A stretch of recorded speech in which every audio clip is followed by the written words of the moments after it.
দেশটাকে নতুন করে কোনো চোরের হাতে দিতে চাই না, কোনো ডাকাতের হাতে দিতে চাই না, কোনো খুনির হাতে দিতে চাই না, কোনো ধর্ষকের হাতে দিতে চাই না, কোনো লুটতরাজের হাতে দিতে চাই না। আমরা দেশ ইসলাম কায়েম করতে চাই, এদেশের কোরআন কায়েম করতে চাই, এদেশের উলামায়ে কেরামদেরকে ক্ষমতা বসাতে চাই। তৈয়ার আছে কারা কারা? দুই হাত উঁচু করে দেখাও।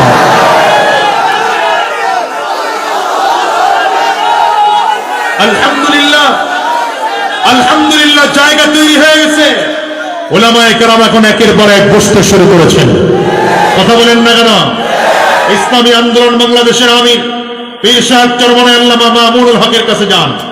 আল্লামা মামুনুল হক পীর সাহেব চরমনাইয়ের কাছে আসেন।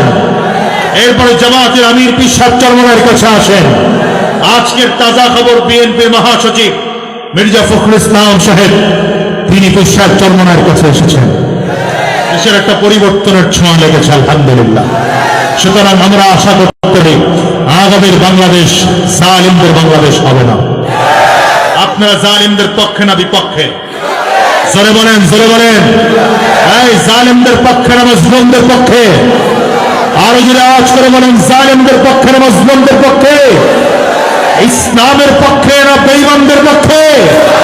কোরআনের পক্ষে না ইসলামের পক্ষে?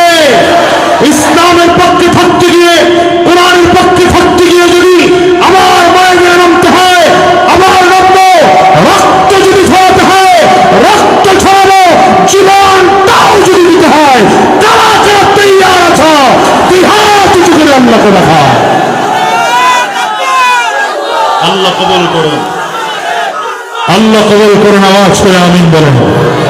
আপনারা চারিদিক থেকে তাকবীর দেন, তো এই জন্য তাকবীর ভালো হয় না, আমার পছন্দ হয় না। আমি একটা তাকবীর দিয়ে দেখি কেমন হয়। পারবেন? পারবেন? 5 আগস্টের পরে আমি স্লোগান দিয়েছিলাম, সব নেতার কবর দে, নবীর উম্মত খবর দে। বুঝেননি? সব নেতার কবর দে, নবীর উম্মত খবর দে। কারণ এখন নবীর উম্মত ছাড়া কোন নেতা তেটা মানি না। দেশে বহুত নেতা দেখেছি, শেষ পর্যন্ত দেখলাম এরা যতই নেতাগিরির ভাব নেয়, এরা চোর, বাটপার, চিটার, বদমাশ। নবীর আদর্শে যেই নেতার মিলবে আমরা সেই নেতা মানি, যে নেতা নবীর আদর্শের সাথে মিলবে না আমরা মানি না। আপনারা জোরে আওয়াজ দিতে পারলেন? আজকে আমার নবীর জন্য একটা স্লোগান হবে নাকি? জোরে বলেন, হবে নাকি? তোমার নেতা আমার নেতা, এই তো মাশাআল্লাহ, জানেন, দেখা যায়। তোমার নেতা আমার নেতা, আমরা সবাই রাসূল সেনা। পারবেন? বলতে পারবেন? আমরা সবাই রাসূল সেনা। কাশি দেন, গলা ক্লিয়ার করে। ওয়াজ একটু পরে করি। কাশি দেন, ভালো করে কাশি দেন। মাশাআল্লাহ, হাত দুইটা টান টান করে উঁচা করে। ডানে আর বামে তাকিয়ে দেখেন, হাত কে তুলে নাই, ধরে হাতটা তুলে দেন। হাত সবাই তুলেছে তো? বাবা আপনিও তুলেন, হাতগুলো মুঠ করেন, ঝাঁকি দেন, জোরে সোরে একটা ঝাঁকি দেন, ভালো করে ঝাঁকি দেন, শরীরের মধ্যে একটা স্পিড আসে, জোরে ঝাঁকি দেন। এবার কণ্ঠের যতটুকু আওয়াজ আছে পুরোটা আওয়াজ ছেড়ে দিয়ে একটা তাকবীর হবে। মুসলমান রেডি? ভালো করে বলো, রেডি? আর জোরে বলো, রেডি?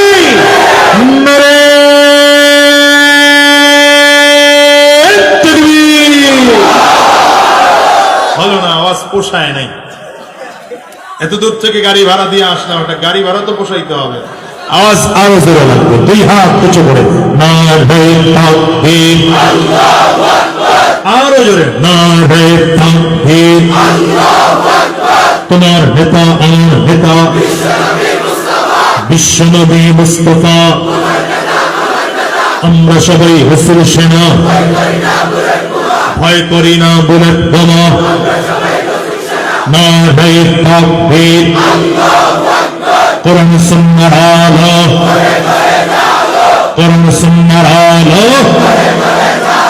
কোরআন সুন্নাহ যেখানে, আলেম উলামা যেখানে, দিয়েছি তো রক্ত, দিয়েছি তো রক্ত, রক্তের বন্ধায়, রক্তের বন্ধায়, দিল্লি না ঢাকা, জানে না স্লোগান, জানে না। দিল্লি না ঢাকা, দালালি না রাজপথ। এই স্লোগান নিয়ে রাজপথে নামেন, কোন বেঈমান আমার পোস্ট দখল করার জন্য আসতে পারবে না। আর এদের বলেন ঠিক কিনা? আমরা সচেতন নাগরিক, ঠিক কিনা বলেন? ওরা ওইখান থেকে বড় বড় গুলি ছাড়ে যে আমরা চিটাগং আর কক্সেস বাজারকে আমরা নিয়ে যাব। আমি কক্সেস বাজার মুসলমানদেরকে বলে যাব, ওরা নিয়ে যাবে আর আমরা তাকিয়ে দেখব। ওরা নিয়ে যাবে, আমরা তাকিয়ে দেখব। আমি বলবো, বুকে সাহস থাকলে পারলে আয়। কথা বলেন না কেন? তোমরা 100 জন আর আমরা বাংলার 10 জন সমান, ঠিক কিনা বলো? আমাদের ঈমান আছে, ওদের ঈমান বলেন, ঈমান আছে, ওদের ঈমান। হযরত ওমর একা বলেছেন বদরের ময়দানে, হুজুর, 1000 কাফেরদের বিরুদ্ধে আর কেউ না থাকলে আমি ওমর একা আছি। আল্লাহু আকবার। আমরা তো ওমরের উত্তরসূরি। অসুবিধা আছে? কোন ভয় আছে? কোন টেনশন আছে? ইসলামের পক্ষে আছে কিনা বলেন? কোরআনের পক্ষে আছে কিনা বলেন? আউলিয়া উলিয়াদেরকে শ্রদ্ধা করার জন্য তৈয়ার কিনা বলো? আল্লাহ কবুল করুন, আমিন। ইহুদি আমার নবীর দিকে তাকিয়ে আছে, মনে আছে না ভুলে গেছেন? নবীজির আদর্শ দেখে, নবীজির আখলাক দেখে, মুজিজা দেখে নবীজির পায়ের কাছে ইহুদি বসে পড়েছে। আমার নবীজির দিকে হাত বাড়িয়ে দিয়েছে, মুহাম্মদ, এতদিন জানতাম তুমি পাগল, এতদিন জানতাম কবি, এতদিন জানতাম করো, আজকের থেকে তোমার আচরণে বুঝলাম তুমি গণক নও, কবি নও, তুমি আল্লাহ সত্যিকার পয়গম্বর। আর দেরি করা যাবে না, হাত বাড়িয়ে দিলাম, কালিমা পড়িয়ে দাও, মুসলমান হয়ে যাও। ইহুদি আমার নবীর দিকে হাত বাড়িয়ে দিয়েছে। লা ইলাহা ইল্লাল্লাহু মুহাম্মাদুর রাসূলুল্লাহ, আশহাদু আল্লা ইলাহা ইল্লাল্লাহু ওয়া আশহাদু আন্না মুহাম্মাদান আবদুহু ওয়া রাসূলুহু। এইজন্য বলি, দুনিয়ার মুসলমান, নেতা যদি কাউকে মানতে হয় তো আমার নবীকে নেতা মানো। দুনিয়ার কাউকে নেতা মানার কোন প্রয়োজন নেই রে, কারণ আমার নবীকে তুমি কোন দিক থেকে আদর্শবান বলবা বলো? যেই দিক থেকে আমার নবীকে তুলনা করবা, সেই দিক থেকে আমার নবী শ্রেষ্ঠ আদর্শবান। সন্তান হিসেবে যদি বলো, শেষ হয়েছে কথা? শেষ হয়নি? শেষ হইলে আমি শুরু করি। হ্যাঁ,